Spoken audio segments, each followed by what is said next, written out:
रुकेगा इस वाले से। अच्छा हाँ चलने लगा। ठीक ठीक ठीक हाँ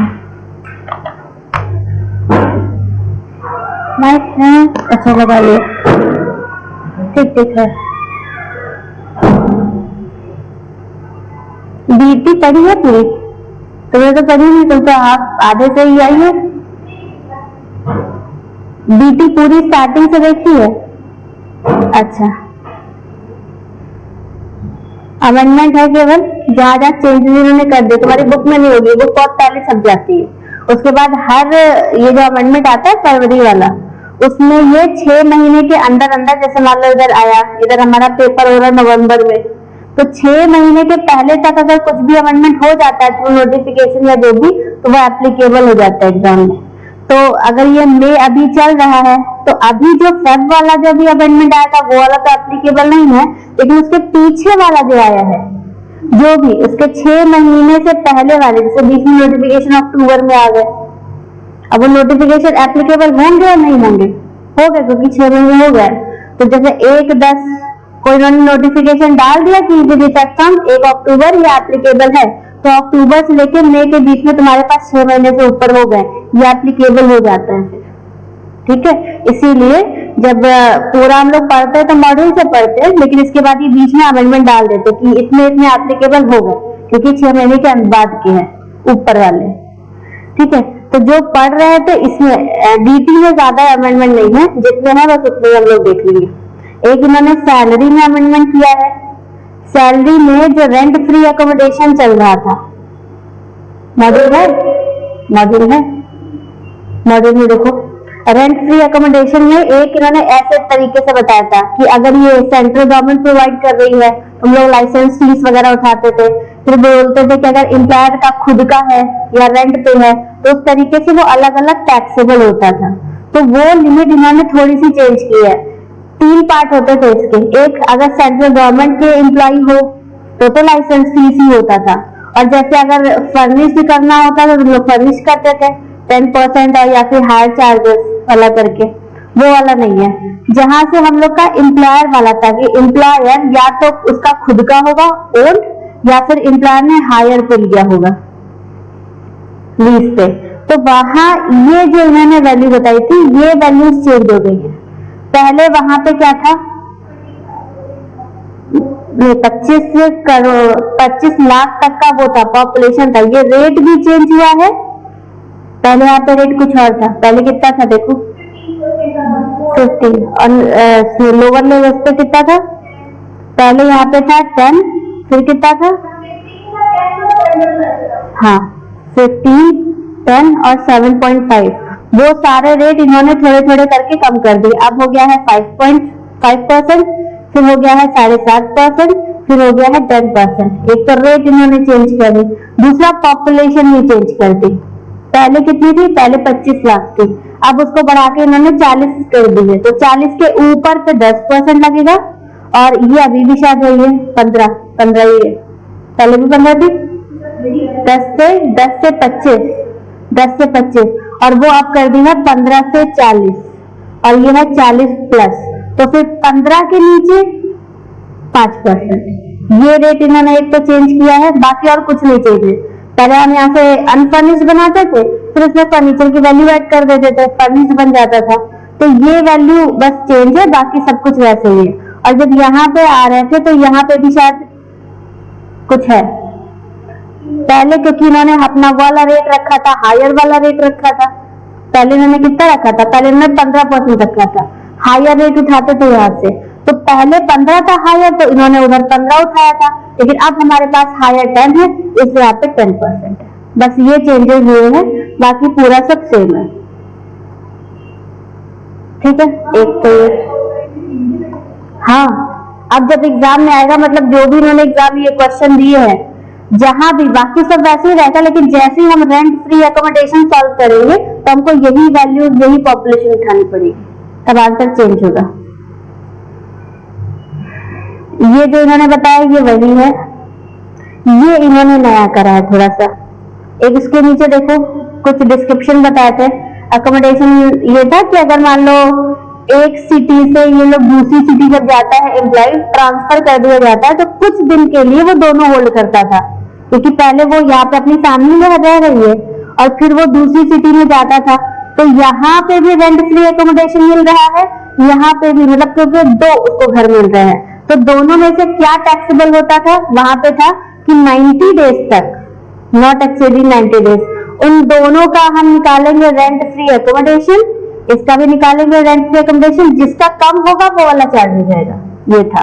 और दूसरे का फिर नहीं होता था, क्योंकि वो थोड़े टाइम तक के लिए होल्ड रहता था। अभी भी वही है, विच एवर इज लोअर वाला टैक्सेबल हो जाएगा, ठीक।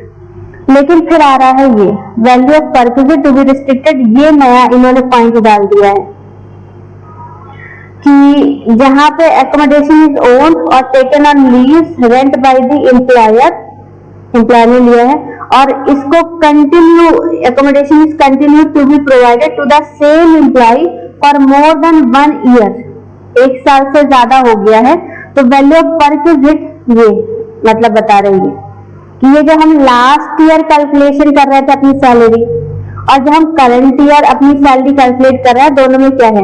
यहाँ भी रेंट फ्री एकोमोडेशन आ रहा था, यहाँ भी रेंट फ्री एकोमोडेशन आएगा, तो पहले की वैल्यूज कुछ और थी, और अब हम जब कैलकुलेट करेंगे तो हमारी वैल्यूज कुछ और हो जाएंगी, क्योंकि वैल्यूज चेंज है।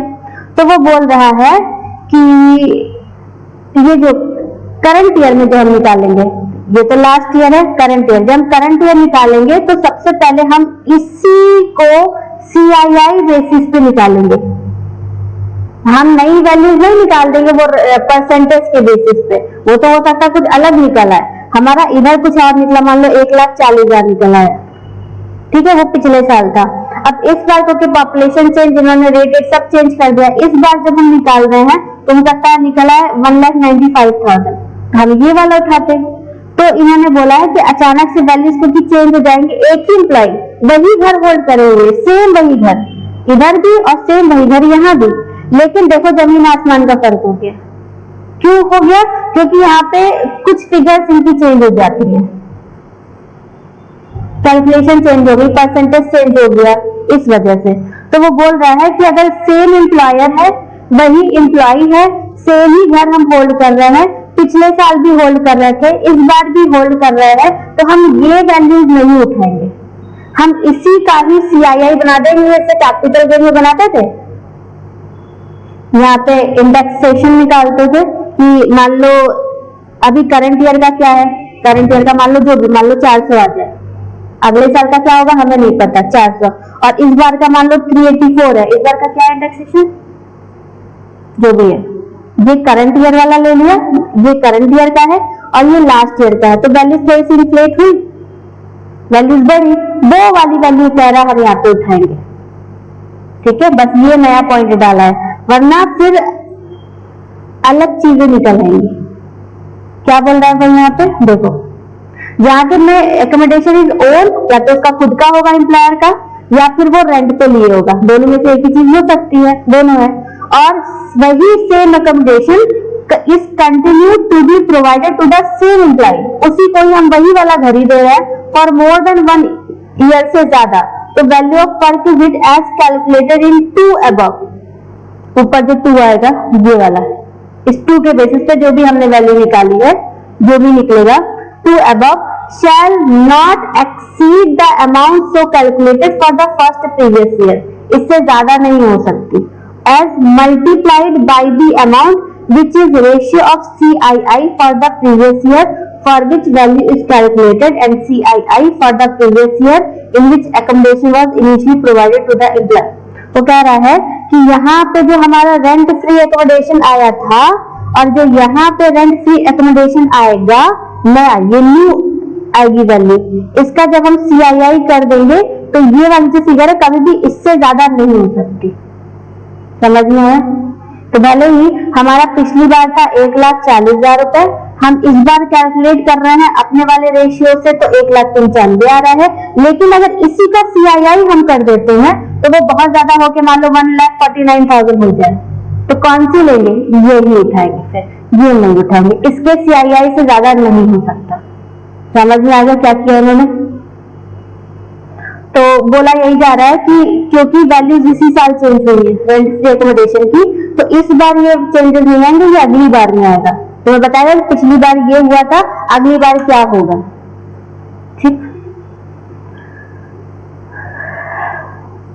तो फर्स्ट प्रीवियस ईयर, इनका प्रीवियस ईयर 23-24 से शुरू हो रहा है, तो ये वाला जो CII वाला पॉइंट है वो अगले साल जो लोग पेपर दे रहे होंगे उन पे एप्लीकेबल हो जाएगा।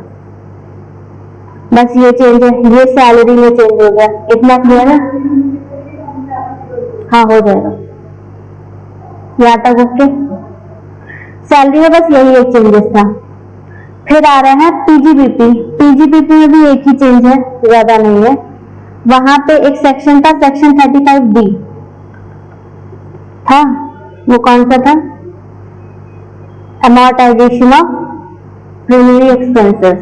वहां पे हम जब कंपनी बना रहे हैं तो कंपनी फॉर्म होने से पहले, मतलब इनकॉर्पोरेशन से पहले जितने भी खर्चे होते हैं, क्योंकि बहुत से खर्चे यहाँ पे होते हैं और बहुत से खर्चे यहाँ पे होते हैं, तो जो इनकॉर्पोरेशन के बाद के खर्चे वो तो सीधे कंपनी के ही एक्सपेंडिचर में आ रहे हैं, कंपनी के नाम से आ रहे हैं, कंपनी के PL में ऑटोमेटिक चले आएंगे, उनकी कोई दिक्कत नहीं है। हमें दिक्कत इस वाले एक्सपेंस से थी, जो कंपनी बनने से पहले के एक्सपेंडिचर हो गए थे उनका क्या करते थे। तो क्या करते थे हम लोग,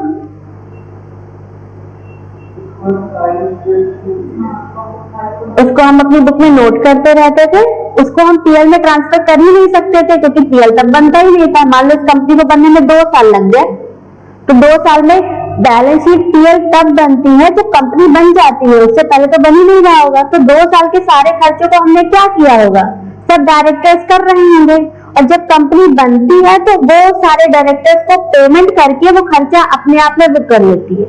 अब ये यहाँ पे एक साथ 2 साल के खर्चे आ गए, समझ में आया। डायरेक्टर्स ने 2 लाख रुपए खर्च करे, छोटा छोटा खर्चा मिला के 2 लाख रुपए खर्च कर दी, उस वक्त कंपनी तो बनी नहीं, तो कौन कर रहा है सारे खर्चे, डायरेक्टर। फिर जब कंपनी इनकॉर्पोरेट हो जाती है, कंपनी की अपनी एक एग्जिस्टेंस आ जाती है, तो कंपनी के फंड से पैसे निकाल के डायरेक्टर्स को दिए जाते हैं, डायरेक्टर्स का काम खत्म, और वो खर्चे फिर कंपनी अपने नाम से बुक कर लेती है। ठीक है, आ गया। अब वो जब खर्चे आ गए हैं तो क्या एक साथ ही उठा के हम PL में डाल दें, तो वो थोड़ा सा सही नहीं लगता, तो उसको हम क्या करते हैं 1/5 करके हम 5 सालों में उसको अमोर्टाइज करवा देते और PL में थोड़ा थोड़ा करके लेते थे। यहाँ तक समझ में आ रहा है। उन वाले खर्चों के लिए बोला गया है यहाँ पे कि amortization of premium expenses incurred by Indian company or person other than company proviso. The SEC has to furnish a statement containing the particulars of expenditure in connection with. पहले ये मान लेते थे, अब ये कह रहे हैं हमको फर्निश करना है कि स्टेटमेंट जिसमें पूरे तुम्हारे खर्चों की डिटेल हो। ठीक है, पहले तो हम तुम्हें क्लेम दिला दे रहे हैं लेकिन कोई प्रूफ नहीं लगवाते थे ये कभी कि सच में बताओ कितना खर्च होगा, तुम्हारी बुक्स को ये प्रूफ मानते थे कि बुक्स में आ गया है इसलिए अलाउ। लेकिन अब ये कह रहे हैं कि हमको एक स्टेटमेंट फर्निश करो जिसमें तुम्हारे इस टाइप के सारे खर्चे आएंगे, यही तो मेनली खर्चे होते ही हैं हमारे।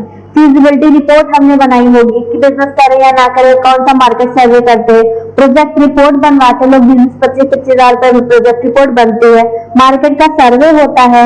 ठीक है, इंजीनियरिंग का अपना होता है, जब मान लो हम बिल्डिंग बना रहे हैं वहां पे एक जगह ले रहे हैं तो बहुत सारे खर्चे हो रहे हैं, ये सारे खर्चे एलिजिबल है फॉर अमोर्टाइजेशन, इन सबका हम क्लेम ले सकते हैं with in the prescribed time, लेकिन सारे अलाउड हैं। लेकिन ये कह रहा है हमें ये सारे खर्चों की डिटेल स्टेटमेंट में डाल के फर्निश कर देना, और कब फर्निश कर देना, टू द प्रेस्क्राइब्ड अथॉरिटी को। और ये बता रहे हैं कि स्टेटमेंट फर्निश होना है is required to be furnished 1 month prior to the due date for furnishing the return of income. मतलब कौन सी डेट आएगी, कब तक फर्निश कर दो, 30 सितंबर, क्योंकि ITR कंपनी का कब फाइल होता है, अक्टूबर में, 31 अक्टूबर में ITR फाइल हो रहा था, उसके 1 महीने पहले यानी ऑडिट की डेट, यही ऑडिट की डेट होती है। तो ऑडिट के डेट तक तुम अपना स्टेटमेंट भी हमको फर्निश कर देना, तभी उसका क्लेम हम तुम्हारे ITR में एक्सेप्ट करेंगे। समझ में आ रहा है, ये अमेंडमेंट है बस PGBP का। फिर आ रहा है इनकम फ्रॉम अदर सोर्सेज। वैसे हम लोग ये पढ़ चुके थे 1010D वाला, 80C में आया था, पढ़ा नहीं 80C, क्योंकि ये 10D ये बात करेगा आई कॉस्ट की, 80C ये बात करेगा तुम्हारे डिडक्शंस की, और ये सारी चीजें हैं LIC से रिलेटेड।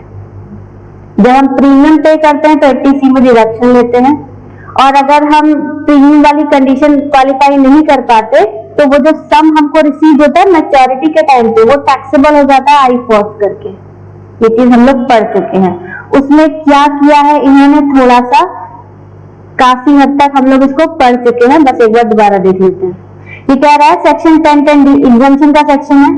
नॉर्मली बोला गया है कि जब हम प्रीमियम पे करते हैं, नॉर्मली यही है, एक वो 10%, 20%, 15% की लिमिट याद है कौन से साल से शुरू होती थी?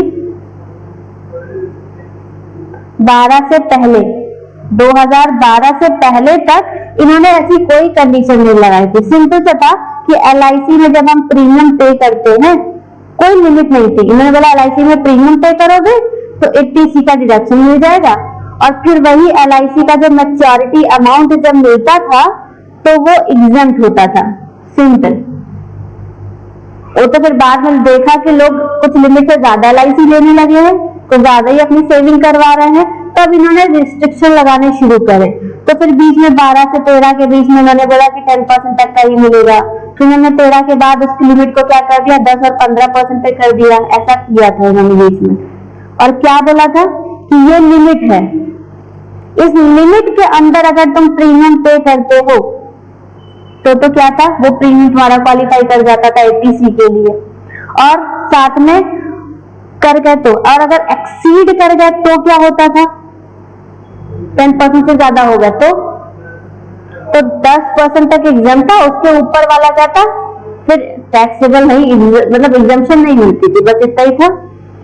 ठीक, लेकिन उसका एक बस ये था कि जब ये सम मिलता था तो वो टैक्सेबल हो जाता था। प्रीमियम तो अलाउ केवल 10% तक ही होता था, बाकी ऊपर हम इग्नोर करते थे, उसका हमें कोई बेनिफिट नहीं मिलता था। मतलब जैसे ये मान लो जो हमारा सम एश्योर्ड है वो आ रहा है 10 लाख रुपए का, और उस पे जो लिमिट है वो है 10%, तो हम बहुत ज्यादा कितना प्रीमियम पे कर सकते हैं, 1 लाख तक का प्रीमियम अगर पे कर रहे हैं तो ओके। सच में अब हम 2 एग्जाम्पल लेके चलते हैं। हमने पे किया 90,000 पर एनम के रेट से, क्या 10% के अंदर ही है, तो हमें 2 बेनिफिट मिलेंगे। 80C में डिडक्शन अलाउ होगा कितना, पूरा 90,000 रुपए बेनिफिट। फिर यही सम जब एक साथ हमको लास्ट में मिलेगा तो सेक्शन 1010D पूरे सम को, मान लो ये 10 लाख रुपए है और बाद में मैच्योरिटी में मान लो हमको 11 लाख दे, ये तो सम एश्योर्ड है, इतना तो देंगे ही देंगे, और अगर हमने सब कुछ सही कर दिया तो हमको ज्यादा भी मिल सकता है। ठीक है, तो हमको 11 लाख रुपए मिला, वो जो 11 लाख रुपए मिला वो पूरा का पूरा एग्जम्प्ट, क्योंकि कंडीशन कंप्लाई हुई है। सेम अगर हमने 1,10,000 रुपए का प्रीमियम पे कर दिया तो क्या हो जाएगा, 80C में डिडक्शन कितना, केवल 1 लाख ही, और बाकी जो 10,000 एक्स्ट्रा किया इग्नोर, वो तुम्हारा पैसा है गया, गवर्नमेंट उसका बेनिफिट नहीं दे रही। फिर 1010D में क्या होता था, पूरा 11 लाख रुपए टैक्सेबल अंडर आई फॉर्स। यहां तक ओके। हाँ, अभी बाद में जाके पढ़ेंगे कि प्रीमियम तक का ही हमको हटा देते हैं, प्रीमियम तक का डिडक्शन देते हैं, अभी वो आगे आएगा, पर यहां तक ठीक है।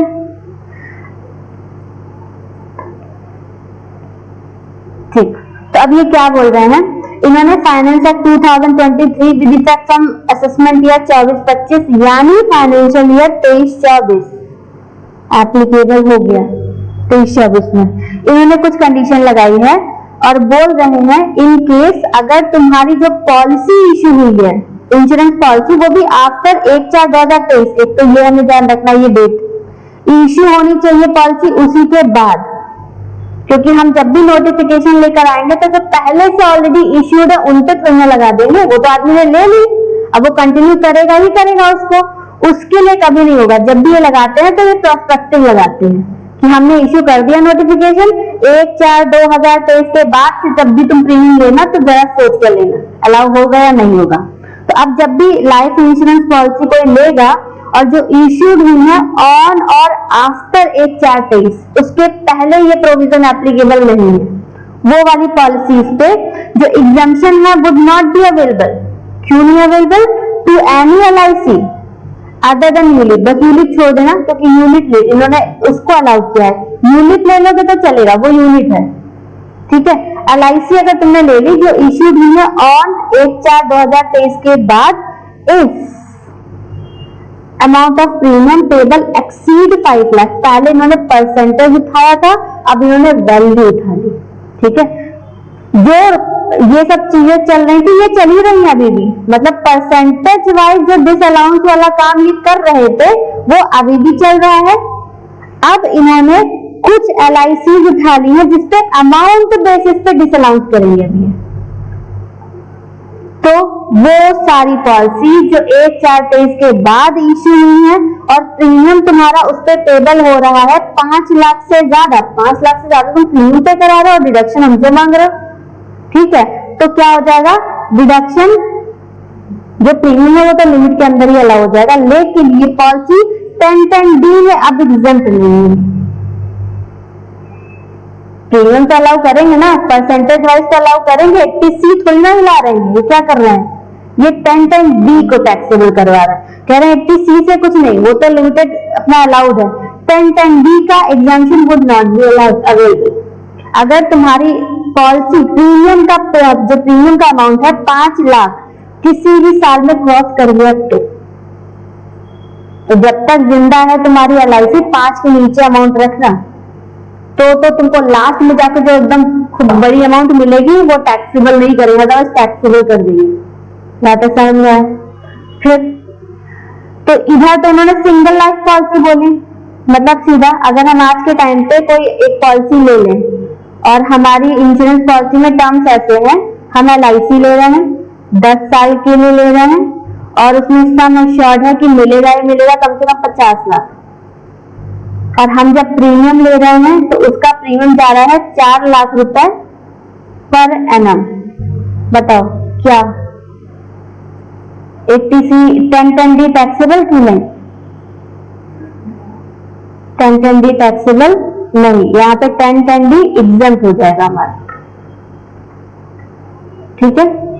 अगर यही पॉलिसी मेरी हो जाती 6 लाख रुपए की तो हमारा 10(10)D का एग्जम्पशन अवेलेबल नहीं होता, फिर ये पूरा टैक्सेबल हो जाता है इस पॉलिसी जाके, कितना पूरा का पूरा 50 लाख, ठीक है। फिर अब काफी लोग क्या करते हैं, वो छोटी छोटी पॉलिसी नहीं लेते, वो बड़ी बड़ी ही पॉलिसी लेते थे। इन्होंने इधर सिंगल पॉलिसी की बात करी, एक ही पॉलिसी ली और वो भी बड़े अमाउंट की ले ली, ठीक है। अब यहाँ पे अगर हमारे साथ ये वाली चीज होगी तो अभी हमको 50 लाख रुपए टैक्सेबल हो जाने का मतलब समझते हो, आई कॉस्ट में 50 लाख रुपए 30% स्लैब चली गई तुम्हारी, सीधे अच्छा खासा टैक्स लग जाएगा। उससे बचने के लिए अब ये हमको जैसे क्योंकि आदमी क्या करता है हर साल एक नई पॉलिसी ले रहा है, ठीक है। अगले साल जब वो हमको न्यू स्कीम सुनाने आएगा तो हम उससे बोलेंगे देखो बड़े अमाउंट की मत बताना, क्योंकि 5 लाख जैसी प्रीमियम क्रॉस हो जाता है 5 लाख को इन्होंने पकड़ा ना, इन्होंने 10 और 20 तो किया ही नहीं, 5 लाख वो बताना जिसका प्रीमियम हमारा 5 लाख से कम हो। तो बोल रहा है कि काम करो फिर 3 अलग अलग छोटी छोटी 3 पॉलिसी ले लो, एक साथ मैच करोगे तो ज्यादा ही हो जाएगी। तो इन्होंने 3 पॉलिसी ले ली, 1 पॉलिसी 2 पॉलिसी और 3 पॉलिसी। एक ली जिसका सम एश्योर्ड था तुम्हारा 20 लाख रुपए का, एक और पॉलिसी ले ली जिसका सम एश्योर्ड है तुम्हारा 30 लाख रुपए का, एक और पॉलिसी ले ली सम एश्योर्ड 40 लाख रुपए का, और सबका जो प्रीमियम है वो 10% है, क्योंकि इनको पिछली वाली कंडीशन भी कंप्लाई करनी है। 10% तक अभी अलाउड है नॉर्मल, वो तो 15 उनके लिए ना जो डिसेबल्ड पर्सन है, तो डिसेबल्ड अभी हम हटा रहे हैं। नॉर्मल केस में तो अभी भी पहली वाली कंडीशन भी ध्यान रखनी है, घर वाली कंडीशन भी ध्यान रखनी है, तो पहले के हिसाब से 10% से ऊपर तो जाना नहीं है हमको। इसकी पॉलिसी हुई 2 लाख रुपए, इसकी पॉलिसी हुई 3 लाख रुपए, इसकी प्रीमियम गया 4 लाख रुपए। क्या कोई भी 5 के ऊपर चला गया? इस केस में सारे अलाउड होते। गवर्नमेंट ने ये भी पकड़ा कि ऐसे भी दिमाग लगाएगा आदमी, इसलिए उन्होंने क्या बोला, टोटल करो तो कितना आ रहा है 9 लाख रुपए, 5 लाख क्रॉस हो गया तब भी डिसअलाउ करेंगे, तब भी टैक्सेबल नहीं, मतलब एग्जम्प्ट नहीं होने देंगे। हाँ, एग्जम्प्ट करना है क्योंकि हम 5 के ऊपर वालों को टैक्सेबल करने के मूड में है ना। तो ऐसा कॉम्बिनेशन बनाओ कि तुम्हारा 5 ना क्रॉस होता है। तो अगर हम इन दोनों को एक साथ कर ले तो हमारा 5 क्रॉस नहीं हो पा रहा है, तो हम इन दोनों पे तो बेनिफिट उठा सकते हैं, ये टैक्सेबल हो जाएगा। फिर 5 तक ये अभी भी छोड़ रहे हैं क्योंकि ऊपर में भी इनकी मंशा थी कि 5 तक टैक्सेबल नहीं करेंगे। पॉलिसी तुम्हारी 5 के ऊपर हो, प्रीमियम तुम्हारा 5 लाख के ऊपर जाए टैक्सेबल, तो 5 के ऊपर अगर हम छोटी छोटी अमाउंट कर रहे हैं तो भी ये 5 लाख तक का कोई भी कॉम्बिनेशन, 7-8 कॉम्बिनेशन है, उसमें से कुछ भी 5 के ऊपर ना जा पाए, ऐसी पॉलिसी तुम अपने ऑप्शन पे चूज कर लो, वो एग्जाम कर देंगे, बाकी वाला टैक्सेबल कर देंगे। तो हमारे लिए बेनिफिट क्या है, हम 5 ये कॉम्बिनेशन करके 5 एग्जाम करवाएं कि ये कॉम्बिनेशन करके 4 एग्जाम करवाएं, क्योंकि 4 + 2 तो हो ही नहीं सकता, 4 + 3 भी नहीं हो सकता, ठीक है, और 2 और 3 हो सकता है, या 4 और 3 हो सकता है। क्या कर दें, हमारे लिए सबसे बेस्ट कॉम्बिनेशन यही लग रहा है, 2 + 3 5 लाख पूरा एग्जाम हो जाएगा, 4 मतलब ये पूरा हमारा 20-50 लाख तो छूट जाएंगे, एटलीस्ट 40 लाख टैक्सेबल होगा, वो देखा जाएगा फिर। हाँ, इन्होंने बोला है at the option of SSC कोई भी आप पॉलिसी चूज कर लो जिसकी अमाउंट 5 लाख से नीचे हो, जिसका प्रीमियम 5 लाख से नीचे हो, तो वो हम छोड़ देंगे। तो अब कहना है अगर SSC has multiple life insurance policy तो क्या होने वाला है, other than ULIP issued on और आफ्टर 1/4/23, डेट वही है, इस भी डेट को पकड़ेंगे और साथ में 2 चीजें देखना है, एक तो तुम्हारी पॉलिसी होनी चाहिए इश्यूड 1/4/23 के बाद, प्लस जो प्रीमियम है तुम्हारा अगर 5 लाख क्रॉस कर गया तो बस प्रोविजन लग जाएगा।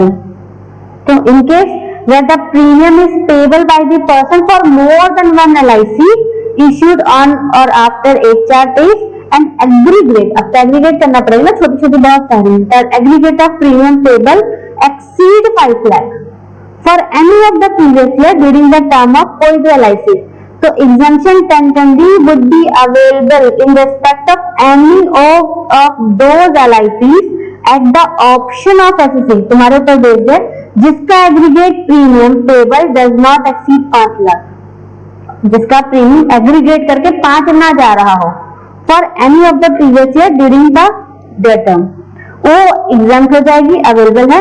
However to get exemption 10(10)(d) condition जो पहले आ रही थी ये वाली, इसको भी सेटिस्फाई करके रखनी है, क्योंकि ये पहले से चल रही कंडीशन, ये वाली हमने न्यू कंडीशन डाल दी है, तो उसको भी सेटिस्फाई करना है, इसको भी सेटिस्फाई करना है। यहां तक समझ आ रहा है। फिर exemption in case of death of a person, अगर डेथ हो जाए तो क्या होगा, तो इन केस अगर सम is received on a death of person तो 10(10)(d) would be available irrespective of the annual premium payable of the LIC।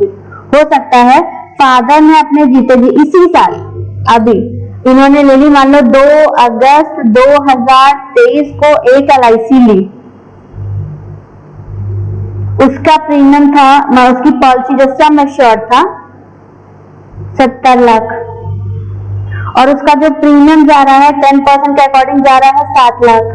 अभी ऐसा लग रहा है टैक्सेबल 80C का डिडक्शन मिलेगा, 1.5 लाख तक तो मिल ही जाएगा, मतलब जितना भी है 80C वाला तो मिल ही जाएगा ना, लिमिट तक 10% तक तो मिलेगा, लेकिन 1.5 लाख तक अलाउ हो जाएगा।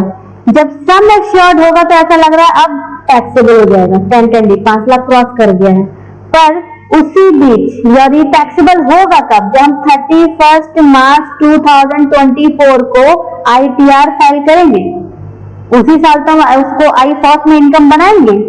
IFOS में इनकम बनाने से पहले, इससे पहले कि ये साल खत्म होता, फादर की डेथ हो गई है 28 फरवरी को 2024। अब ये पैसा एज ऑन 31 मार्च किसको बिलोंग करता है, फैमिली मेंबर को, तो फैमिली मेंबर को इन्होंने एग्जाम्प्ट कर दिया कि भले तुम्हारी पॉलिसी का पैसा ऊपर था, लिमिट से ऊपर था, पर क्योंकि हम टैक्सेबल इनको कर रहे हैं, जो प्रीमियम जो ले रखा है जिसने पॉलिसी, हम उसको टैक्सेबल कर रहे हैं कि जो क्या सोच के तुमने ले लिया था, ठीक है। अब तो फादर ने सोच के लिया था, क्या उसका टैक्स बेटा पे करेगा, तो उन्होंने उसको एग्जाम्प्ट कर दिया कि अगर सम रिसीव करा जाता है on the death of person would be available, तो ये हमारा एग्जाम्पशन अवेलेबल होगा इररिस्पेक्टिव कि प्रीमियम पेबल तुम्हारा ज्यादा है या नहीं। ठीक है, यहाँ तक समझ में आ रहा है। अब इसके लिए इन्होंने बहुत सारे क्वेश्चन और आंसर बना रखे हैं कि अगर कुछ डाउट हो तो जरा सॉल्व करके देख लो कि टैक्सेबल है या नहीं है। तो सिचुएशन नंबर ये बताइए, इन्होंने गाइडलाइंस बताई है, गिविंग इफेक्ट, बहुत सारे इन्होंने केसेस बना रखे हैं जहां पे चीजें क्लियर हो जाएंगी। तो पहला,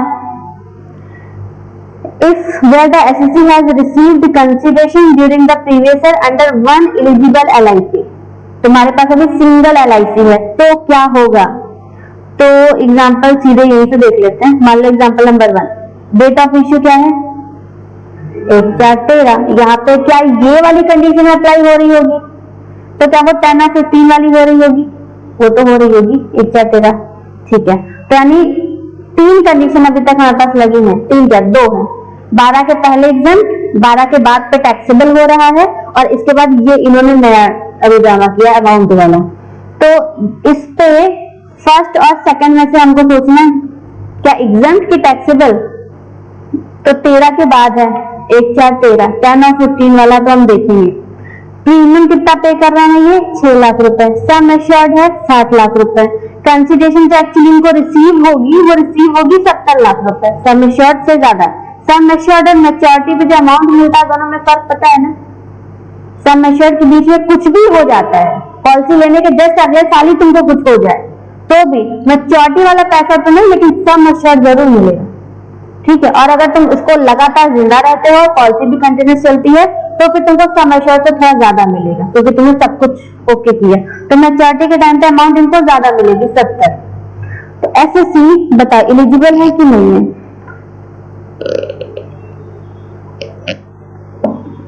तो note, SEC did not receive any consideration under any other eligible LIPs. तो consideration received under policy A would be exempt. Premium कितना? Up to 10%। 10% तक है लिमिट, ये क्वालिफाई कर रहे हैं। अमाउंट हमको देखनी नहीं है क्योंकि ये जो 6 लाख 5 लाख से ऊपर, ये तो हमको वो वाली पॉलिसी जो 1/4/23 के बाद इश्यू हुई है उनको देखना है, ये पहले वाली है।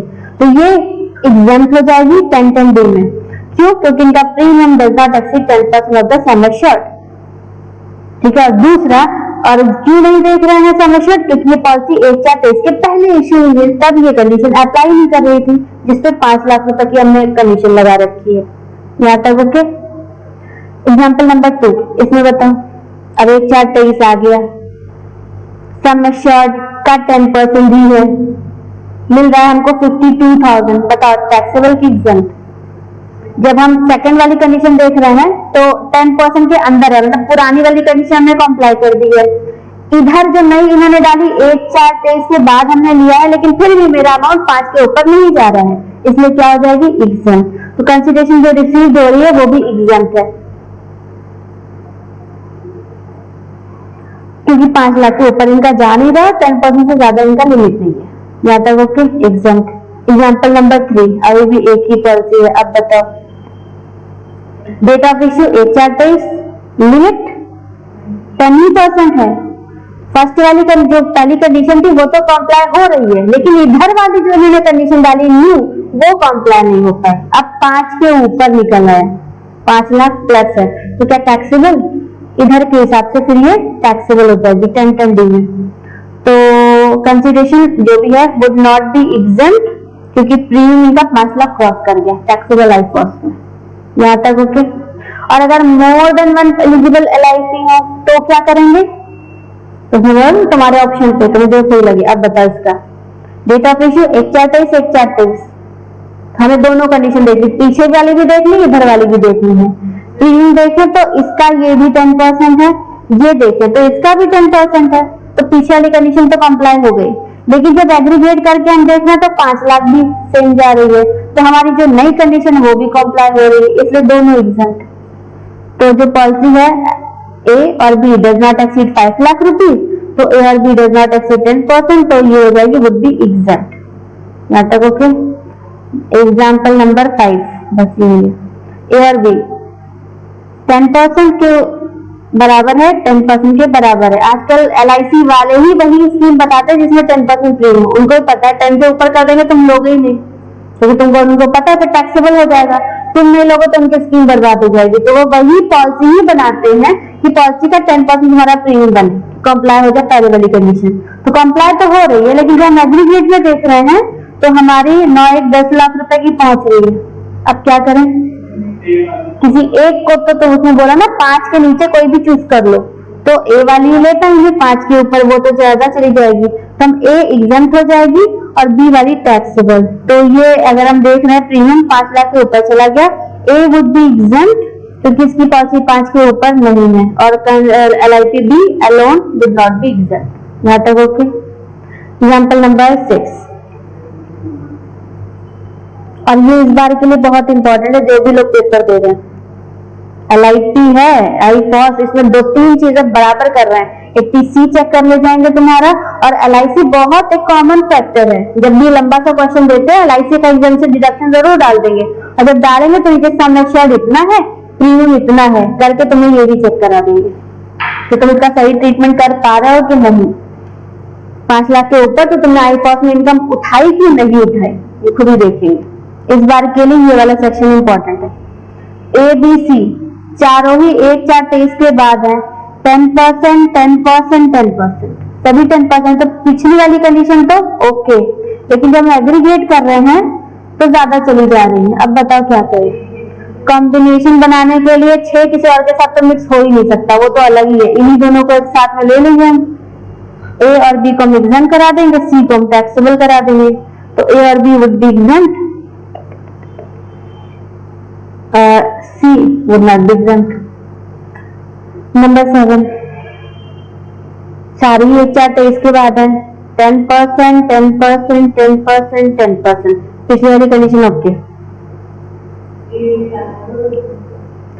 X तो नहीं हो पाएगा, C भी नहीं हो पाएगा, A और B मिलकर 4.5 हो जाता है। इन दोनों को ले सकते हैं फिर A और B। हाँ, और वैसे भी ये 1-4-23 है, इस पे तुमको देखना भी नहीं था। इस वक्त हम इसको बिल्कुल इतना भी नाम ही अलग रखा है इसका X। इसके लिए हमें क्या क्या चीजें देखनी है, इसके लिए सिर्फ हमको 10% देखना था। क्या 10% है? 10% है, 5 लाख तो देखना ही नहीं फिर हमको, तो क्या एग्जम्प्ट है? पहली वाली कंडीशन के हिसाब से ये भी हमारी एग्जम्प्ट हो जाएगी, और फिर बचेगी ये दोनों, इसमें हम ये दोनों एग्जम्प्ट करा देंगे 4.5 वाला। तो X, A और B सारे ही, तो X would be exempt,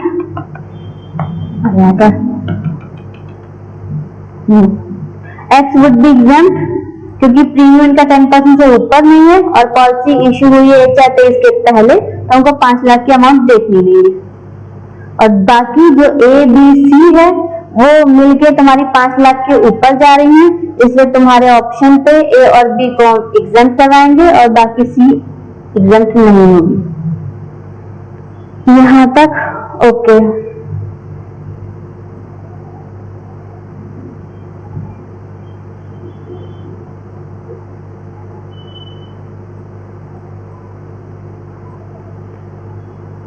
ठीक है,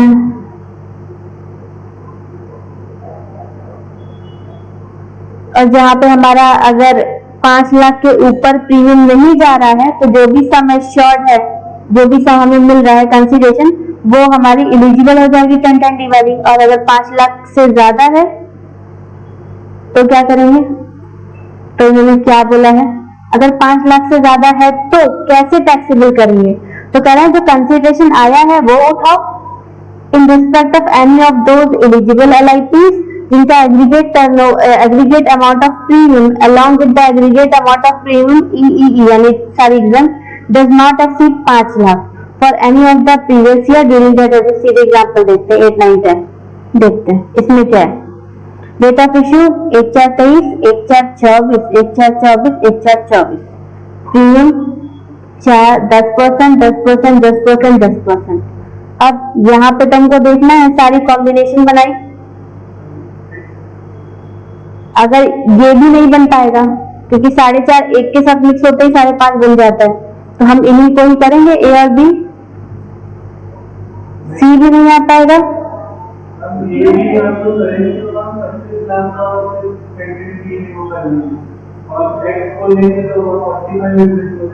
हाँ, तो क्या करें, कॉम्बिनेशन है वैसे हम या तो इसको कर लें तो हमारा आ जाएगा केवल 2.5 लाख, या फिर हम सीधे एक्स को कर लें, सारे 4 एग्जाम हो जाएगा, बेनिफिट है फिर ये वाला ले लें।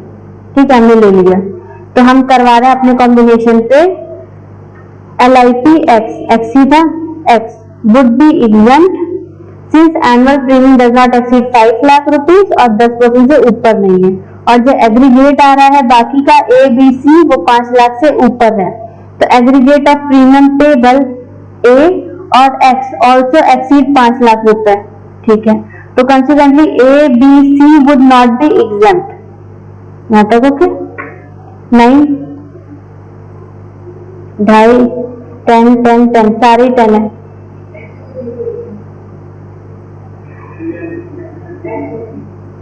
X को और B को, हाँ 5 पूरा आ जाएगा, पूरा 5 आ जाएगा।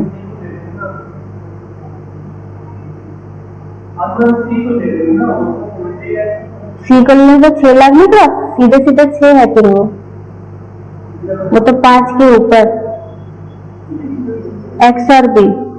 तो हम क्या कर रहे हैं यहाँ पे eligible, X would be exempt, X तो एग्जम्प्ट है। ठीक है, क्योंकि इसका पेन 5 लाख के ऊपर नहीं है, और एग्रीगेट ABC 5 के ऊपर चला जाएगा। हाउएवर कंसिडरेशन A और B can be claimed as exempt, A और B ना वो भी एग्जम्प्ट हो सकती है। The consideration received A is claimed to be exempt. Alternative बहुत सारे हैं। LIP B is claimed to be exempt as aggregate does not 5 lakh के ऊपर। LIP B is preferred as it is more। B कौन है? 2.5।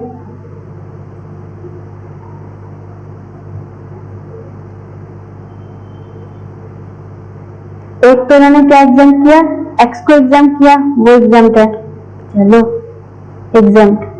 फिर बाकी सब उठाकर बोल रहे हैं कि LIP A भी हम इसके साथ क्लेम कर सकते हैं, LIP B भी हम इसके साथ क्लेम कर सकते हैं, कि कोई भी मिलके 5 के ऊपर क्रॉस नहीं हो रही है। Consideration received LIP A would not be exempt. अगर B हम ले लेंगे तो A नहीं एग्जम्प्ट होगी, A ले लेंगे तो B नहीं एग्जम्प्ट होगी, और वही वो तो कुछ भी हो सकता है। फिर तो LIP X was not claimed to be exempt then the consideration receipt। कुछ लोग को जैसे मान लो ये X ना लेना हो, ये यही वाला ले ले और B मिला के ले ले, तो वो तो ऑप्शन SSC के अवेलेबल है। तो जो मोस्ट बेनिफिशियल ट्रीटमेंट जो ये उठा रहे हैं आजा, वो है X और B।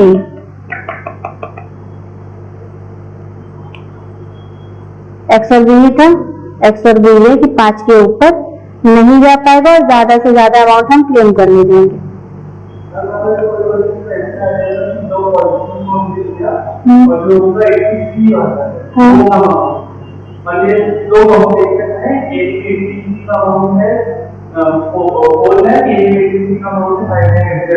ठीक है, और जो वाला है उसमें 4 लाख वाले में 70 का एक्सेप्ट है और 5 लाख वाले में हमारा 50 लाख। हाँ, तो तुम देखो तुम्हें कहाँ टैक्सेबल करना, तुमको 80C छोड़ना है कि 1010D टैक्सेबल करवाना है, वही वाला ज्यादा अमाउंट होगा। तो हम एक बार को LIC छोड़ देंगे, 80C ज्यादा कितना अलाउ करवा देंगे, बहुत 1.5 लाख रुपए अलाउ करवाएंगे, इससे ज्यादा थोड़ा करवाएंगे। वो 1.5 लाख के चक्कर में 70 और ये मान लो 50 हो जाए तो 10 लाख का अलाउ सम एश्योर्ड वाला बचाना ज्यादा बेटर है, LIC वाला नहीं। ठीक है, तो वो हमारे लिए ये नंबर 10। तो और तो कॉम्बिनेशन बनाना पड़े।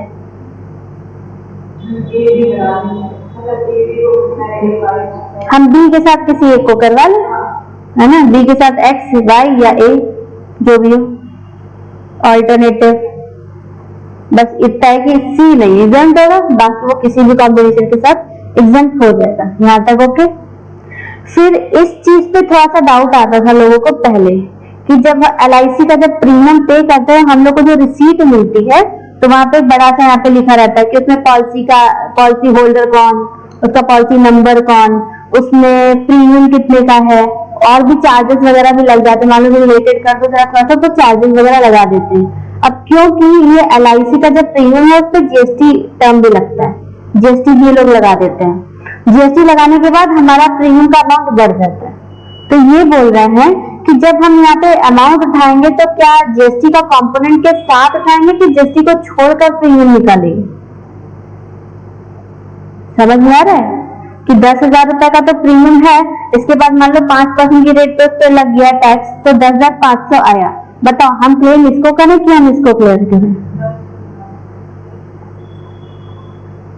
So it is also clarified by CBDT कि प्रीमियम पेबल और एग्रीगेट प्रीमियम पेबल जो भी हो issued on or ये would be exclusive of the amount of GST payable, क्योंकि जो LIC तुम क्या दे रहे हो, तुम ये जो GST है वो तो तुम गवर्नमेंट को दे रहे हो ना, गवर्नमेंट को सर्विस दे रहे, गवर्नमेंट अपनी सर्विस दे रही है इसलिए, ठीक है। तो तुम्हें जीएसटी का अमाउंट हटा के प्रीमियम देखना है वहां पे, ठीक है। ये मैंने क्लियर किया, पहले क्लियर नहीं था।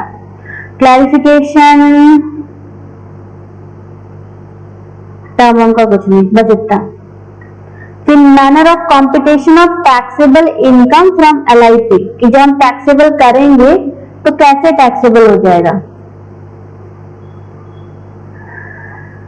इसमें कुछ उन्होंने वैसे बताया नहीं है, पर सिंपल, अगर इनकम चार्जेबल होगी जहां पे सम इज रिसीव्ड तो कैसे निकलेगा। देखो, where the sum is received for the first time under the LIP during the previous year, A और B, पहले सम उठा लो ड्यूरिंग द जो भी सम एश्योर्ड आया है,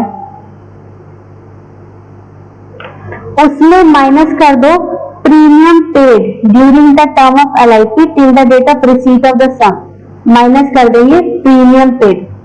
सिर्फ 1 साल का, पूरी टर्म तक का 10 साल तुमने प्रीमियम पे करे हैं, तो सम एश्योर्ड में से प्रीमियम हटा दो, क्योंकि प्रीमियम तो गवर्नमेंट एग्जम्प्ट ही कर रही थी ना वैसे भी, ठीक है। तो ये हटाने के बाद जो वैल्यू आएगी वो तुम्हारे हैंड में टैक्सेबल होगा। दैट, अब एक और चीज, यहाँ तक तो ठीक है, डेट ऑफ रिसीट तक जितना भी तुमने प्रीमियम पे किया है ड्यूरिंग द टर्म माइनस करना है। That has not been claimed as deduction under any other provision, जिसका तुमने डिडक्शन ना लिया हो, जिसका तुमने डिडक्शन ना लिया, मतलब अगर हमने 80C में डिडक्शन ले लिया है तो ये भी माइनस होगा यहाँ पे कि नहीं। हम 80C में अपने प्रीमियम का बेनिफिट उठा चुके हैं, ठीक है। तो जब हम 80C में अपने प्रीमियम का बेनिफिट उठा चुके हैं तो क्या यहाँ पे वो वाला प्रीमियम हटना चाहिए कि नहीं हटना चाहिए? हट जाना चाहिए। तो फिर यहाँ पे जो बचेगा वो वाला प्रीमियम आएगा जिसका बेनिफिट अभी तक हमने नहीं उठाया है। और ध्यान से देखो, ये प्रीमियम मेरा ही पैसा है, वो जो हमें LIC का सम वापस रिटर्न कर रहा है उसमें आधा पैसा तो मेरे प्रीमियम का पे हुआ है, कुछ मेरा पैसा, ये मेरा पैसा, कुछ इन्होंने अपनी तरफ से लगा दिया। मेरे पैसे को मार्केट में लगाते हैं, वही थोड़ा सा और ज्यादा करके ये हमको टोटल करके 2 लाख रुपए प्रीमियम कर करके तो हमने दिए इनको, मान लो 20 लाख करके हमने दिए, और थोड़ा सा 30 लाख इन्होंने अपने मन से लगाया, इक्वल टू हमको 50 लाख दे दिया। तो क्या पूरा 50 लाख हमारे हाथ में टैक्सेबल कर दोगे? मेरा ही पैसा मेरे ही हाथ में वापस आ रहा था टैक्सेबल, तो टैक्सेबल होना भी चाहिए, तो ये वाला पार्ट होना चाहिए ना, ये हमको एक्स्ट्रा मिल रहा है। तो ये कह रहे हैं कि पहले सम एश्योर्ड निकालो, यानी पूरा 50, उसमें से अपना प्रीमियम वाला पैसा हटा दो जो तुमने एक एक करके दिया था 20 लाख रुपए, तो बचेगा क्या? यही 30 लाख तो बचा, यही मेरे हाथ में एक्स्ट्रा पैसा था, इसी पे लोग टैक्स लगाएंगे आई कॉस्ट वाला।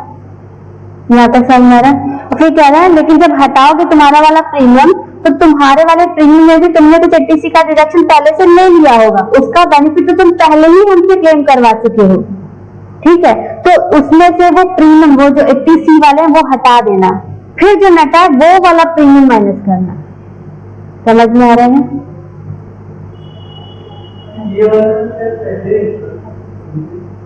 जिस हम हमेशा से अब क्लियरिफाई कर रहे हैं कि उन्होंने दोबारा डाला है ना, लोग इसके आगे बढ़ते ही नहीं है, बस यहीं तक में खत्म हो जाता है। यहाँ टैक्सेबल होगा, पर कैसे टैक्सेबल होगा ना, तो अभी इंटर लेवल पे इसके क्वेश्चन है, जो होंगे भी तो फाइनल लेवल पे है। इंटर लेवल पे सम रिसीव्ड होगा, बस इतना पूछेंगे हाँ टैक्सेबल कि नहीं टैक्सेबल, बस टैक्सेबल, कितना टैक्सेबल ये नहीं पूछते, इसलिए बस बता दे रहे हैं। यहाँ तक समझ में आ रहा है? तो sum received under LIP means any amount whatever name called received by any person which is not exempt other than ULIP और कीमन इंश्योरेंस पॉलिसी, इन दोनों के अदरवाइज कोई भी LIC हो जाए उस पे ये वाला प्रोविजन लग रहा है। इन दोनों पे कर रहा है, अदर देन ये वाला सम हम नहीं कर रहे, बाकी इसके अलावा जितनी भी LIPs हैं उन पे ऊपर वाला प्रोविजन लग रहा है। यहाँ तक ठीक है। यूलिप तो इन्होंने वैसे ही हटा दिया, ऊपर ही हटा दिया है कि इसमें हम रखेंगे नहीं। और बाकी कीमन इंश्योरेंस पॉलिसी कौन सा तुम्हारी LIC थी, उसका पैसा तो हमेशा टैक्सेबल होता है। समझ में आ रहा है कुछ? कीमन इंश्योरेंस पॉलिसी हम लोगों ने पढ़ा था शायद 8th क्लास में। कीमन इंश्योरेंस पॉलिसी क्या होता है? ये है कंपनी, ये है उसका डायरेक्टर। डायरेक्टर बहुत इंपॉर्टेंट है मेरे लिए, कंपनी के लिए। तो कंपनी ने डायरेक्टर की लाइफ पे अगर कोई पॉलिसी ले ली तो क्या बोलते हैं उसको? डायरेक्टर खुद अपनी लाइफ पे पॉलिसी ले लिया तो उसका LIC है। कंपनी ने डायरेक्टर की लाइफ पे पॉलिसी ली तो वो कीमन इंश्योरेंस पॉलिसी है। किसके हिसाब से? कंपनी के हिसाब से। कीमन, उसने अपने कीमन पे पॉलिसी ली है, ठीक है। तो जब कंपनी को ये सम एश्योर्ड मिलता है लास्ट में जाके, मान लो डायरेक्टर खत्म हो गया, उसकी डेथ हो गई, तो वो पैसा फिर किसको मिलेगा? कंपनी को मिलेगा ना, कि नॉमिनी को मिलेगा, उनके घर वालों को मिलेगा। उनके घर वालों को LIC का पैसा मिलेगा जो उसने खुद अपने नाम पे कराई होगी। ये वाला पैसा किसको मिलता है? कंपनी को। और जब कंपनी को मिलता है तो ICOS में टैक्सेबल होता है, ठीक है। तो यहाँ पे तो हम बात ही नहीं करेंगे कि 5 लाख छूटेगा कि 5 लाख नहीं छूटेगा, इसलिए इसको हटा दिया। तो इसकी बात नहीं कर रहे हैं, ये तो अपने आप में टैक्सेबल है। यूनिट हमने ऊपर ही हटा रखा है कि उसको हम कभी टैक्सेबल करेंगे नहीं, तो वो हटा दिया हमने। यहाँ तक समझ में आया? बाकी ठीक, यहाँ तक ओके, ठीक है। फिर एक चीज है जो हम लोगों ने सेक्शन 194A TDS के चैप्टर में 194A क्या था? अदर देन सिक्योरिटी वाला, ठीक है। तो उस पर कितने % रेट था? TDS का रेट था 10% और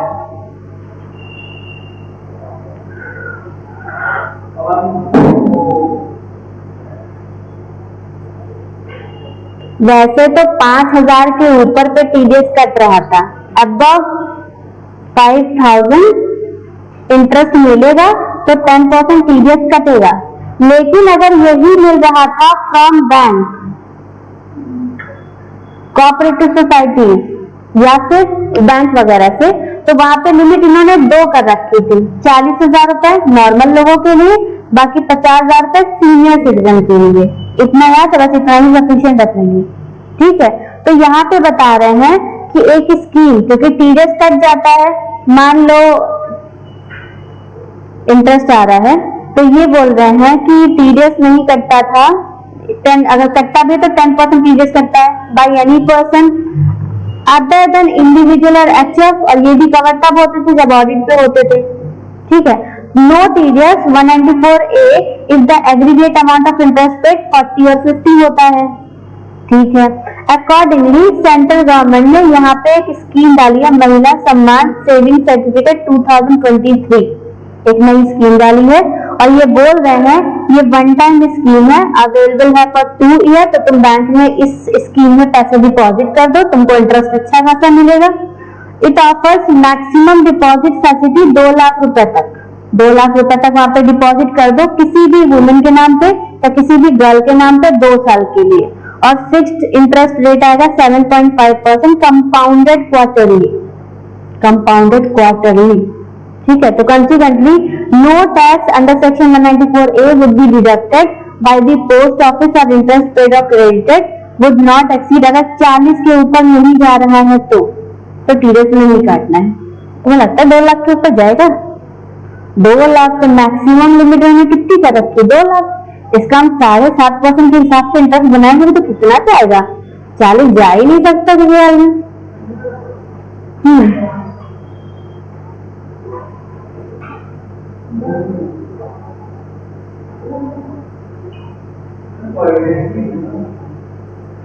क्या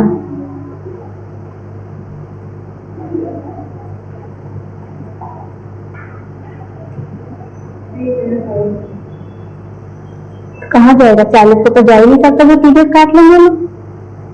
वन टाइम फैसिलिटी है, मैक्सिमम डिपॉजिट फैसिलिटी 2 लाख रुपए तक है, 2 लाख रुपए से भी जाएगा नहीं। फिलहाल इन्होंने क्या रिस्ट्रिक्शन लगा रखा है कि उस स्कीम में भी 40 के ऊपर तक टीडीएस नहीं करना, 40 तक टीडीएस नहीं करना, उसके ऊपर जाए तो टीडीएस काट लो, ठीक है। अब यहाँ पे देखो मेन चीज इनकी आ रही है इसके हिसाब से, अगर बैंक है वो तो वैसे भी 40 तक नहीं काटेगी, बाकी अगर वो यहाँ पे मान लो कवर हो जाए कोई भी और, जैसे बहुत सारी जो और भी संस्थाएं होती है सोसाइटी वगैरह, हो सकता है स्कीम चला दी महिला सम्मान योजना कर रहे हैं और सबसे बोला 2 लाख रुपए जमा करवाओ, तो वो जब भी इंटरेस्ट पे करेंगे और 5,000 के ऊपर इंटरेस्ट देखेंगे टीडीएस काट लेंगे, उनके ऊपर है टीडीएस काटना ही काटना है। तो उनको बोला गया कि अगर इधर भी हो तो 40,000 तक इनको भी देना है उसी स्कीम के लिए, बाकी सब पे 5,000 के ऊपर पे टीडीएस काटो, इस स्कीम वाले के लिए तुमको 40,000 रुपए तक टीडीएस नहीं काटना है, ठीक है। वैसे और कोई इधर लगाएगा नहीं, सब लोग बैंक वाली स्कीम नहीं लगाएंगे। सीनियर सिटीजन कहाँ से आ जाएगा, वैसे नहीं आएगा। वुमेन और गर्ल बोला है वो 2 साल के लिए, तो तुम्हारे लिए बेनिफिट क्या है, इससे बेटर तुम नॉर्मल अकाउंट में रखो, आप 50,000 का बेनिफिट है, हम महिला सम्मान में क्यों लगाएंगे, है ना। ये दूसरी उनके लिए है जो सीनियर सिटीजन नहीं है, मतलब सीनियर सिटीजन को तो उन्होंने खुद ही अपने आप में बेनिफिट दे रखा है, तो वो अपने नॉर्मल स्कीम में ही बेनिफिटेड है। यहाँ तक ओके। फिर आया है 194 BA, ये है ऑनलाइन गेमिंग वाला जो इन्होंने ऐड किया था। एक तो था तुम्हारा लॉटरी पे 30% टीडीएस कटता था, इस बार इन्होंने ऑनलाइन गेमिंग वाले पे भी टीडीएस लगा दिया था, उस पे भी टीडीएस लगेगा 30% की रेट से।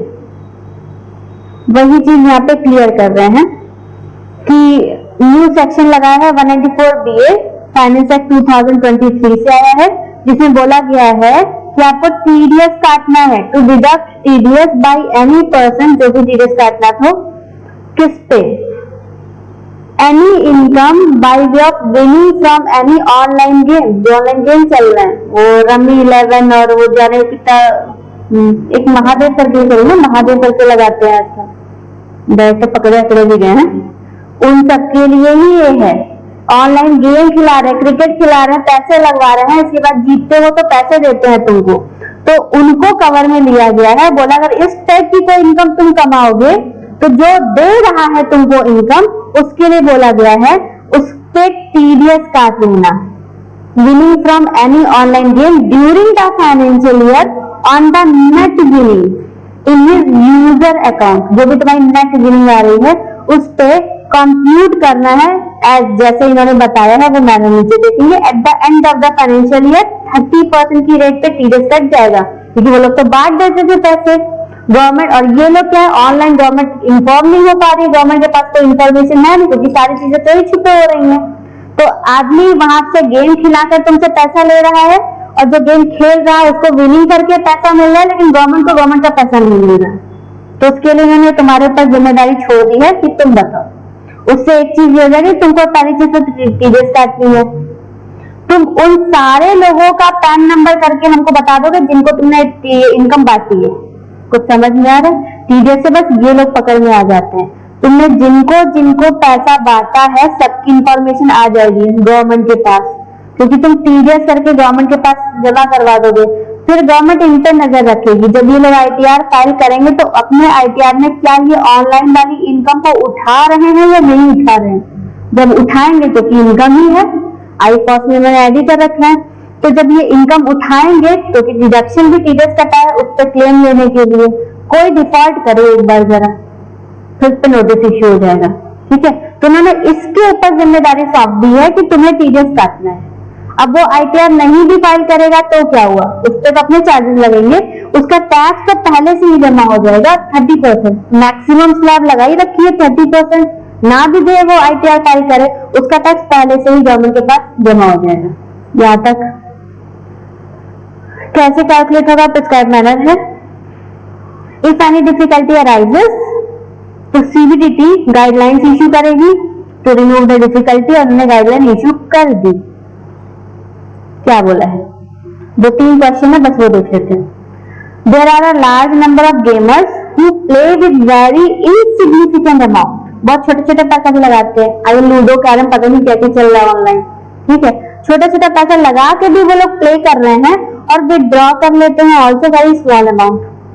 हाँ, क्या उनको भी टीडीएस काटना है? तो deduction of tax at source under section 194BA for each insignificant withdrawal would increase compliance for tax deductor. Can there be relaxation to ease compliance? क्योंकि वो मान लो तुम लूडो वाला गेम है, देखा है ये लोग कुछ पैसे तो शुरुआत में खुद ही रखते हैं ताकि तुम पैसे ना लगा के तुम बस खेलना एक बार शुरू करो, फिर तुमको लगेगा कि हाँ तुम जीत रहे हो तो तुम अपना पैसा कहने के लगा ही दोगे इसमें। तो जब पैसा लगा या थोड़ा बहुत तो तुम जीत ही जाते हो, ठीक है। तो क्या इतनी छोटी छोटी अमाउंट पे भी हमको टीडीएस काट लेना है कि जैसे से विड्रॉ करे 20 रुपए तो क्या 20 रुपए टीडीएस काट ले? तो इन्होंने बोला tax may not be deducted on withdrawal on satisfaction of all the following condition. Net winning अगर तुम्हारी does not exceed 100 rupees in a month, महीने में 100 रुपए विड्रॉल कर ले, उतने तक पे टीडीएस मत काटना, 100 से ऊपर अगर आ जाए तो टीडीएस काटना है।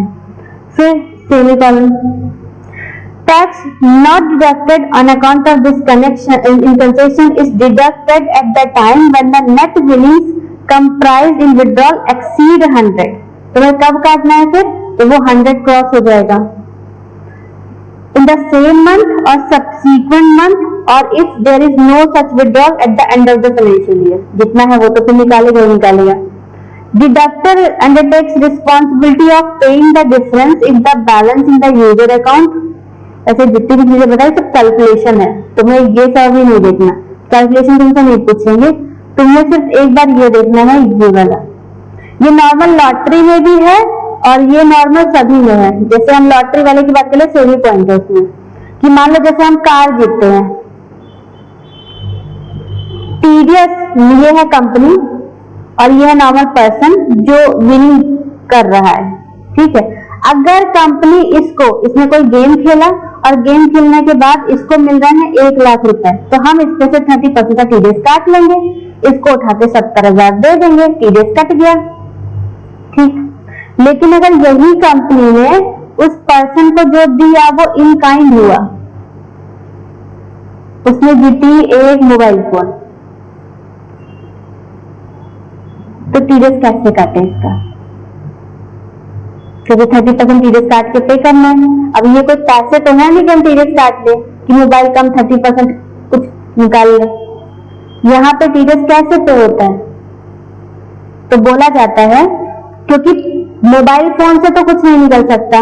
अब इस कंपनी के ऊपर जिम्मेदारी होती है कि इस पर्सन से इसका जो भी है, पहले इसकी मार्केट वैल्यू निकालो। मोबाइल फोन की मार्केट वैल्यू कितनी? मालूम निकली 20,000 रुपए, तो हमने मार्केट वैल्यू निकाली 20,000, इसका 30% कितना होता है? 6,000 रुपए। इससे 6,000 रुपए वापस ले लो, इससे 6,000 रुपए वापस ले लो और उठा के गवर्नमेंट को पे कर दो टीडीएस, फिर इसको दे दो, हो गया कॉम्प्लायंस। इन काइंड में जब भी कुछ हम देते हैं तो उसका पहले इसके ऊपर जिम्मेदारी होती है कि जो पर्सन रिसीव कर रहा है भी नहीं उससे पैसा निकाल लो, फिर उसको देना। अगर तुमने बगैर पैसे लिए हुए 6,000 रुपए को मोबाइल फोन पकड़ा दिया तो वो तो नॉन डिडक्शन वाला केस बन गया, मैंने टीडीएस नहीं काटा, तो तुम पे अलग टाइप के प्रोविजंस लग जाएंगे, ठीक है। यहाँ पे क्या बोल रहा है? जहां पे net winning is in kind, how will tax deduction? तो where money in user is used to buy an item in kind में है तो हमें क्या करना है? देयर विल बी सिचुएशन जहाँ पे प्राइस हमारा इन काइंड में है, तो बोल रहा है कि subsection 2 will operate accordingly where the net winning are wholly in kind, या तो पूरा ही इन काइंड में हो या तो पार्टली इन कैश या पार्टली इन काइंड हो, लेकिन वो जो हमें टीडीएस वाला अमाउंट है वो इन कैश से कंप्लीट नहीं हो पा रहा तब।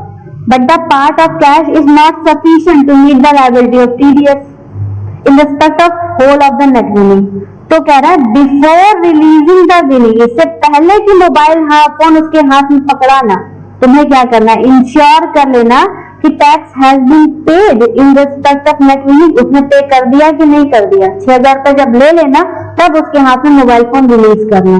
In the above situation, deductor will release the net winning in kind after the deductive provides proof of payment of such tax. या तो वो डायरेक्ट अपना पैसा पे कर दे या तो उससे पैसे लेके तुम चालान पे कर देना, पर पहले डिडक्टिव पे करेगा तब जाके उसको विनिंग मिलेगी इन काइंड वाली। यहां तक समझ में आ रहा है? और इसमें भी जीएसटी इंक्लूड नहीं करेंगे क्योंकि अगर लोग जीएसटी में भी देखने वाले हैं इसका, क्योंकि ये भी एक टाइप की सर्विस इंक्लूड हो गई है, इस पे भी जीएसटी लगेगा और जीएसटी वाले अमाउंट पे टीडीएस नहीं कटेगा।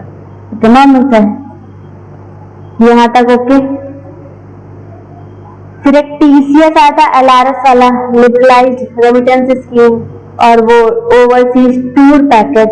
तो ये जो इन्होंने बोला वो अपनी बुक में पहले से है, ये सब चीजें 1/10 के पहले और 1/10 के बाद ही अपनी बुक में इंक्लूड है। देखो वही 7 लाख रुपए तक नो है ना, पहले चेक कर लो किसके लिए है।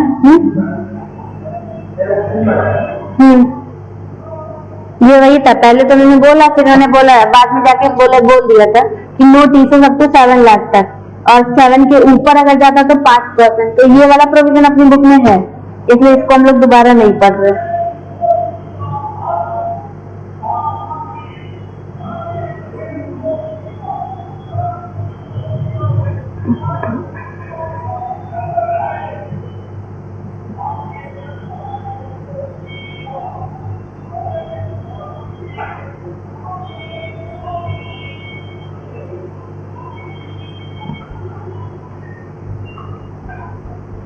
बस इतना, ये टैक्स के लिए सफिशिएंट है। तो टैक्स के लिए जो अमेंडमेंट है, सबसे पहला जो इंपॉर्टेंट है वो सैलरी। हो सकता है इस बार ये लोग सैलरी का क्वेश्चन दे, उसमें रेंट फ्री अकोमोडेशन डाल दे, क्योंकि उनको पता होगा आधे लोग पढ़ के नहीं आएंगे और जो लोग पढ़ कर आएंगे वही रेंट फ्री। एक पॉइंट तो गलत किया तो उससे 3-4 पॉइंट गलत हो जाते, पहले तो सैलरी का टोटल गलत हुआ, खुद अंदर रेंट फ्री अकोमोडेशन गड़बड़ हुआ, तुम्हारा टैक्स गड़बड़ हुआ, करके 4-5 नंबर तो काट ही लेंगे फिर। ठीक है, तो ये वाला पॉइंट डाल देंगे। और हो सकता है अगर सैलरी वाली डाले तो नीचे 80C वाला पॉइंट या 1010D ये जरूर डाल दें।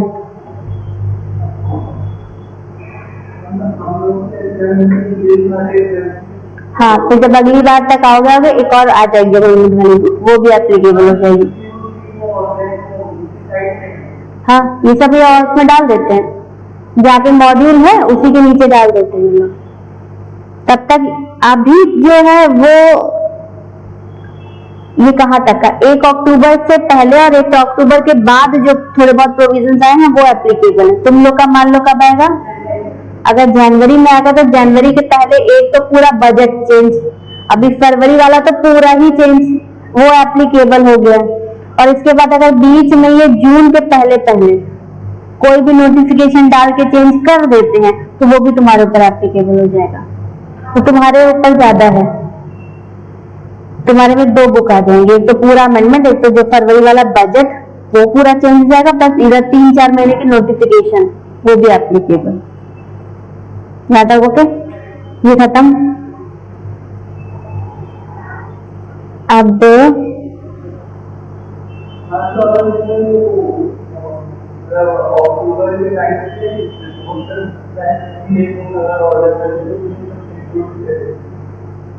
अक्टूबर के टाइम पे पब्लिकेशन देख लेना कितनी पुरानी है, मतलब अक्टूबर के टाइम पे आया भी लेकिन वो पब्लिश पहले की पड़ी हो, वही भेज है। हाँ, तब भी तो क्या हुआ, इधर में इसमें नहीं लिखा है।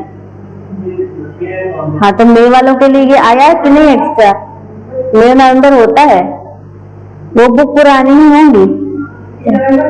ये बुक एक बार छाप लेता है, आगे 2-3 साल के लिए कर देते हैं एप्लीकेशन, बीच बीच में ये बोल देते हैं कि हाँ इंस्टीट्यूट इश्यू करता रहेगा, उसको भी इंक्लूड करते रहना। और टैक्स में हमेशा की दिक्कत है।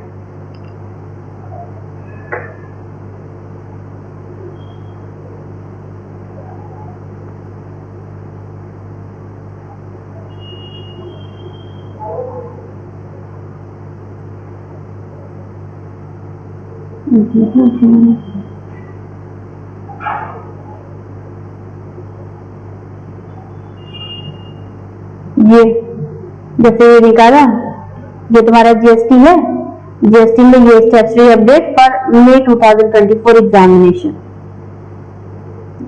ये अपडेट्स हैं सारी, 34 पेज की, अलग से पढ़नी है।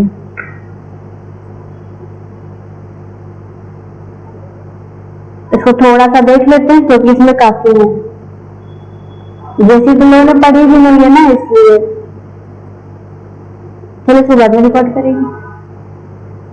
इसको इतने ध्यान दें, ठीक, चलो क्लास ओवर।